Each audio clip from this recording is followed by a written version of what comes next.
When did you make the transition into doing things with your hands, building cabinets and guitars? Yeah, well, as soon as I bought my house where we're sitting right now, this was a garage. So the first thing I did was convert it into a wood shop. So on the evenings or weekends, my hobby was building things, cabinets, whatnot. Where did you learn the wood shop stuff? Just taught myself. All self-taught, yeah. And I slowly accumulated tools because you just can't go out and buy everything at once. So you start with the basic thing, a table saw. Then you add a bandsaw, edge sander, so on and so on. What kind of resources did you have to teach yourself? A picture. I mean, it was sort of like Belicini, you give me that napkin and just building that logo. If I look at something, I can pretty much figure out how to put it together. And then when did you first get the idea that you were going to build a guitar? Oh, let's see. That happened actually before my career as a designer in Chicago. I had dreamed about making a guitar for years, since I started playing, when I was in college. So now I'm in this big wood shop and I had access to all these tools. So I bought a couple specialty tools needed for guitar making.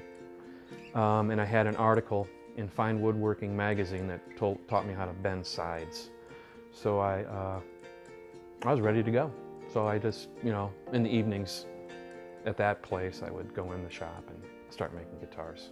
And how did it turn out? Oh, great. It did. It turned out really good. First guitar turned out pretty good. And then I built two other ones. And then that's when I left Connecticut, came back to this area and got a job in Chicago. So the whole idea of being a guitar maker back then got put on hold so I could get back into design. So when you're taking something like a guitar, which is very standardized forms, you have the dreadnought, grand auditorium, and things like that, where do you find creativity? Where do you instill your creativity into these standardized forms? Like, where do you draw your influences from, and how do you take something that's very across the board standardized and put it into something new? What inspires me to do what I do? Well, I'm following in the footprints of a couple builders that were in Chicago during they started building guitars in 1900 and they stopped building guitars in 1944. Two brothers, Carl and August Larson, made very unique guitars, unlike anything any modern maker is working on. So I've collected vintage guitars before I got into making guitars. And the primary vintage I was collecting were Larson brothers. And that fueled my fire to create what they sort of stopped doing. And now I'm carrying on in their tradition. Where do you find the balance, when you're creating a guitar, where do you find the balance in creating something that looks beautiful and creating something that's going to sound beautiful? Yeah, right, everything has to come together. I mean, it has to look good, it has to be constructed so it can take the tension of the strings. And if you get too heavy in one area, then it's going to lack. So everything sort of has to equal a whole. And that is just patience. Patience and a little knowing what you're doing too. And just from studying those old instruments, I can gather a lot of information and translate it into my work. Are you constantly learning? Yeah, oh yeah, every day. Every day. And if you want to make money at this, you have to be fast. But you can't skip something. You can't let speed dictate that. So you're always looking how to make the perfect instrument as quickly as you can. And that's a learning experience every day. I mean, the arrangement of my shop, I've had this thing arranged probably 5 different ways until I got a nice flow going in here. So when you start making a guitar, do you typically have a plan for how you see the final guitar to be, or do you kind of make it up as you go, or are there times when you do both?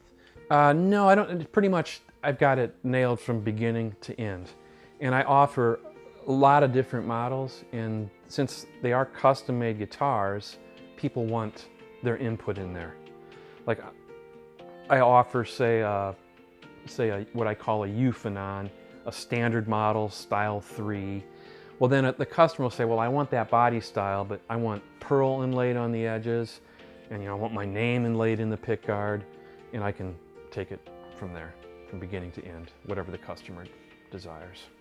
So where does your artistic process start? Let's go to the seed, the origin of your inspiration to build a guitar, or even when someone comes to you with an order.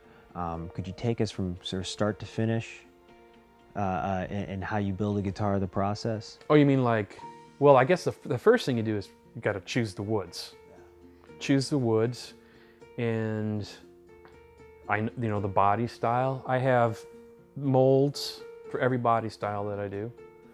So I bend the sides, as you see there, and just slowly start putting it together.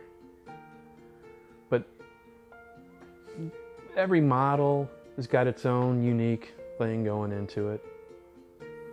Do you have challenges typically? Like what's a regularly occurring challenge you face? Well, no, not any. In the beginning there were lots of challenges, but the more you do something, the more you get used to it, and the better you get at it. So I don't really feel, pretty much the challenges have all been taken care of. Do you see your experience kind of like with the computer and having to transition to the computer, do you find yourself moving towards this kind of craft with your hands, and sort of like coming away from all the work you did on the computer?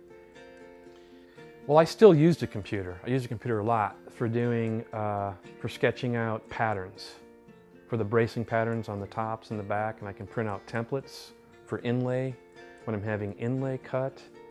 I use the computer for advertising, of course, and my webpage. And that's really about it. My dream right now is to have a CNC router, which is totally computer. Yeah. Because the way my orders are coming in, I'd like to get things out faster. And then I'm really going to dive back into the computer again and start making parts.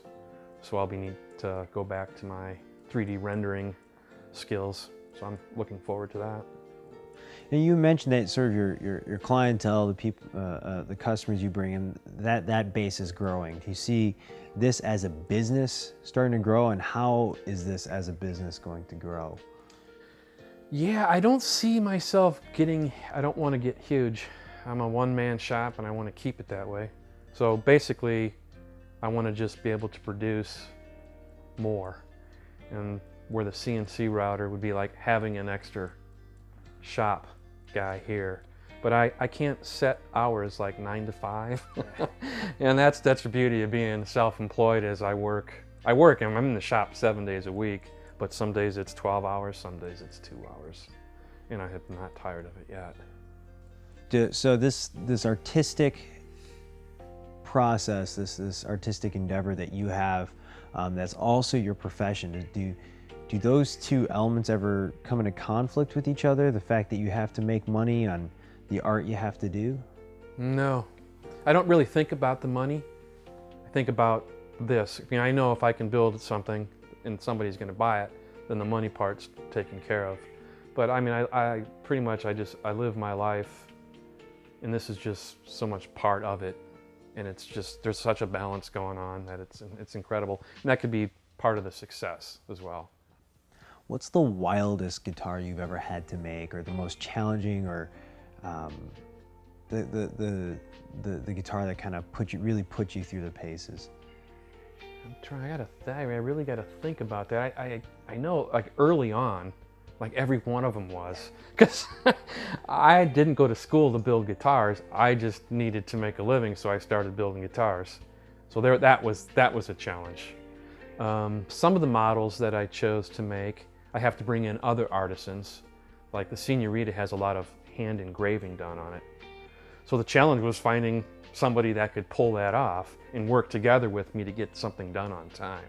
So that's probably the biggest challenge I've been faced with. Being in the shop, there's this sense of tradition and nostalgia, both in the music that inspires you and the guitars that you're making. But at the same time, there's this progressiveness with the technology you're using. You mentioned listening to Pandora, for example. Right, right. Where's my phone at? I get my email on my phone. Where do you see these two kind of contrasting elements coming into play? You have this progressive and you have this nostalgic. Well, I think that's what I love so much about it. Yeah, I mean, if I was doing this 300 years ago, the floor would be dirt. There would be no music being played in the shop. And I just think I'm lucky to be alive in this era.